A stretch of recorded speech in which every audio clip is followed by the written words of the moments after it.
everyone, welcome back to On the Fly. Today we're taking a look at 5 buy low and sell high players that will help you win your fantasy hockey championship. Overall, the buy low players are sort of guys that haven't quite got off to the start they want to, or basically injured. Overall, you know, these players are not really guys that the owners that currently have them are wanting to put up with and are starting to look for other options, and you might be the perfect fit for those guys. For the sell high players, obviously guys that have got off to rocket hot starts and most likely would not be continuing that sort of streak. Once, of course, still a possibility, so you still might want to hold on to them.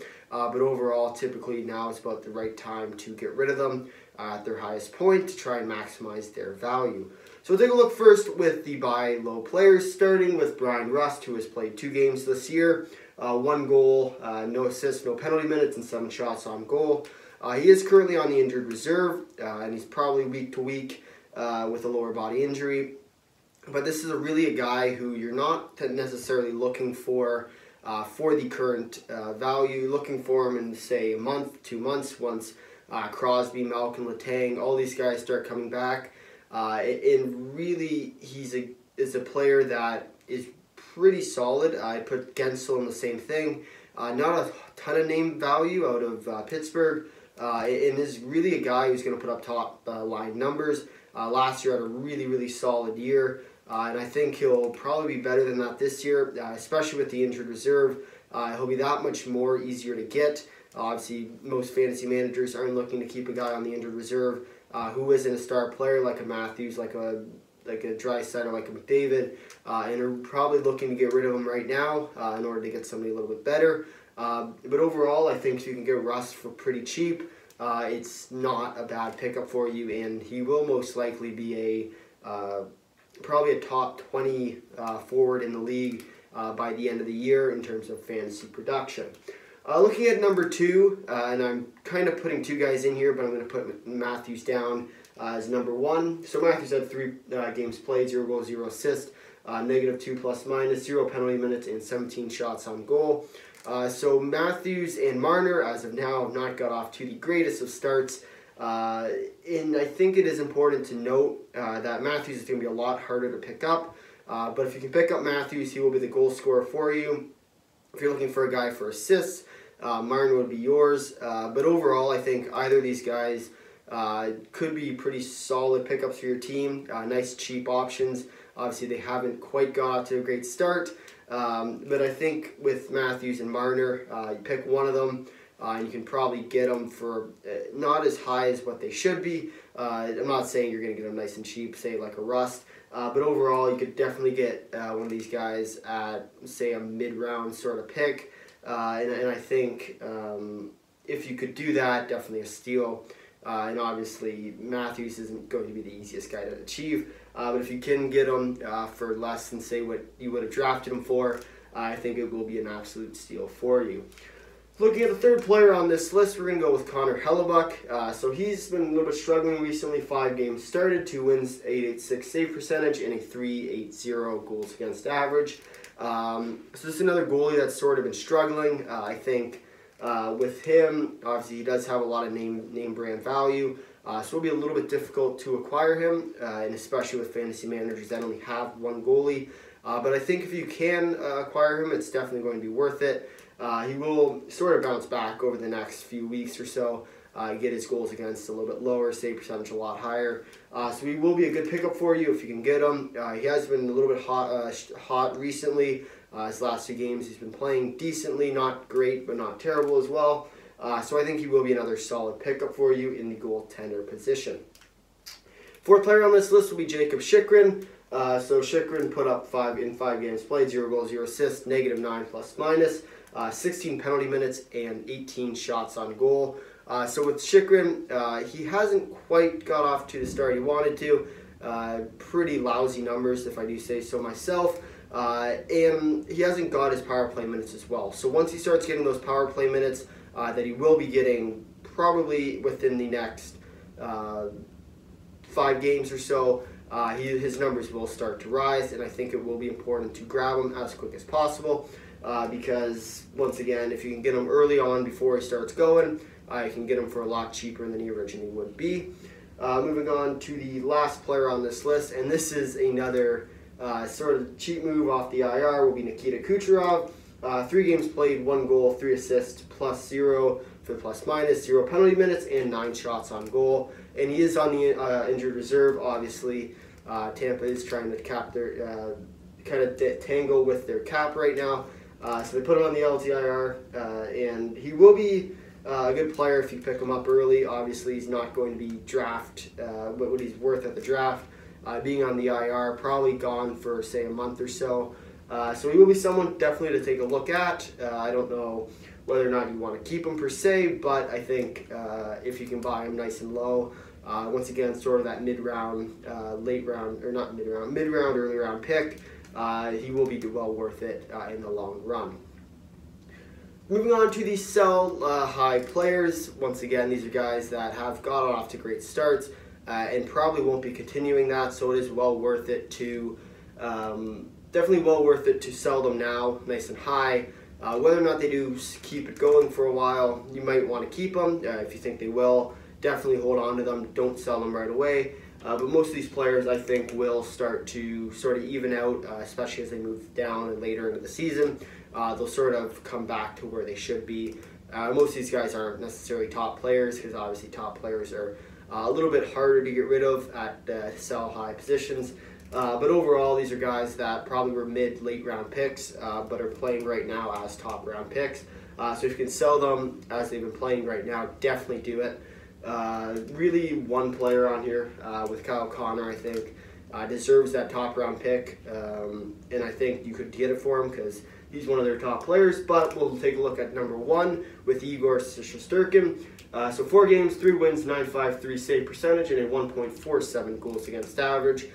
So with Shesterkin, obviously he's gotten off to a hot start. He does sort of have troubles, especially with another goaltender in Georgiev as a backup, and New York does sort of rely on him to be that backup. So it will be interesting to see whether or not he can keep going as like a primary starter sort of idea, sort of like what a Hellebuyck does, what a Vasilevsky does, what a Lehner does.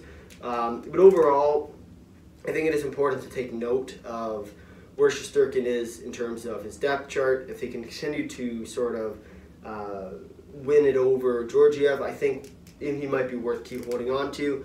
But in my opinion, they're going to start sort of balancing it out.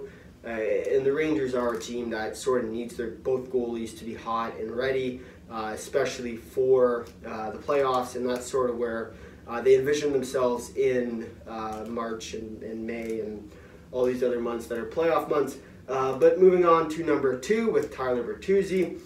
So once again, it's another player that's gotten off to a rocket hot start. 5 games played, 6 goals, 3 assists, +8 +-, 8 penalty minutes, and a 14 shots on goal.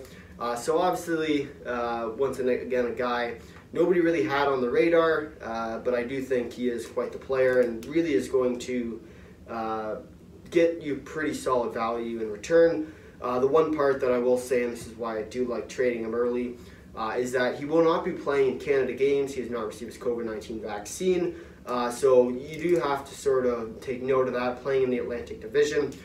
There are quite a few Canadian teams, and you do have to sort of take note, try and avoid it. And I think one of the best ways to try and get around it is to sell him when he has 6 goals in 5 games. I think overall it's a good time to get rid of him. He's not really going to have any more high, not necessarily not high games, but this is probably the highest he'll get over the course of the season. So I do recommend getting rid of him now, and then maybe if they comes back, just taking it and hoping he doesn't do it again. But overall, I think Tyler Vertuzi is a player you want to sell now, try and get high value for him, and overall, I think you definitely could. Moving on to the third player of this list, we have Kyle Connor. 5 games played, 6 goals, 3 assists, +3 +-, 0 penalty minutes, and 22 shots on goal. So this is really the only player I think you could really make an argument for that he might continue is what he's doing right now. Kyle Connor is somebody that isn't necessarily a top forward, but he still gets all his goals and still gets all the assists that these top guys really do.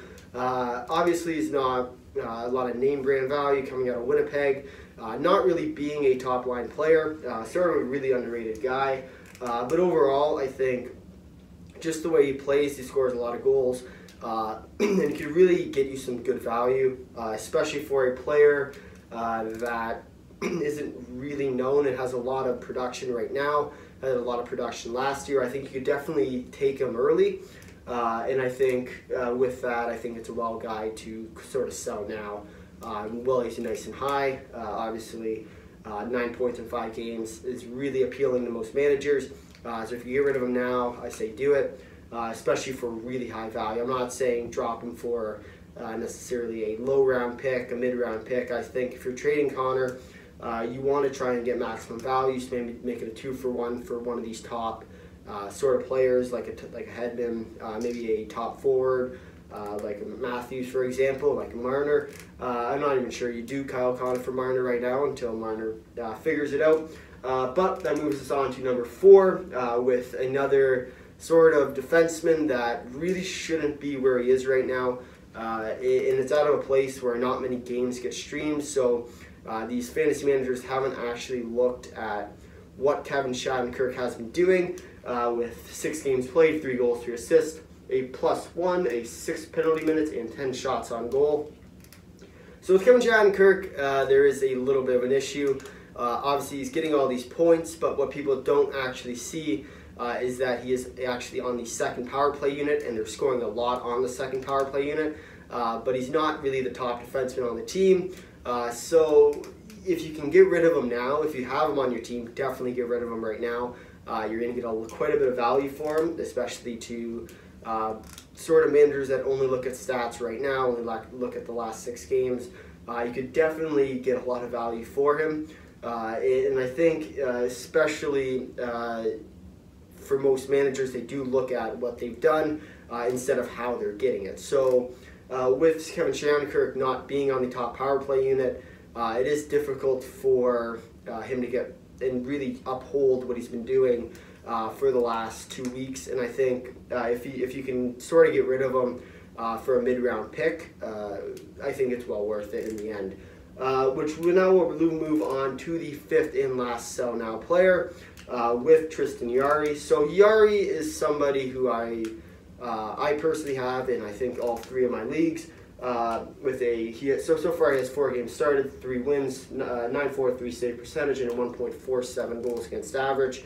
But one of the hardest points for Yari is that once again he does have a backup in Casey DeSmith. But one of the hard and really sort of alarming parts about Yari is that his entire team as of now is out, right? So you have Rust out, Letang's out, Crosby's out, Malkin's out, and most of their team's starting to get hit with COVID. So it is sort of a red flag, and I think it might be worth selling him now. Maybe you hold on to him for 2 months because he's not really going to achieve that maximum value up until maybe November, December, January, when all sort of the top players of Pittsburgh come back. And I think it is important to note that Pittsburgh isn't necessarily a top contending team like a Tampa, like a Toronto, like a Boston. And it is sort of difficult to rack up the wins, especially if you're looking for wins in most point leagues. Goalies are important, especially with the win category. So it is important to note sort of what Yari brings, and especially when you're not necessarily playing every single game. I think it might be important to sell Yari now. Obviously, he has gotten off to a hot start. Maybe trade him for a laner who hasn't necessarily been as good. But if you could trade like a Yari, I think it will be worth it in the long run. But overall, once again, up to your sort of prerogative to do so. If you made it this far in the video, thanks for watching. If you'd like to drop a like, if you really liked it, consider subscribing. Tell all your friends, leave a comment down below your thoughts on the buy low, sell high now players. Until next time, see ya.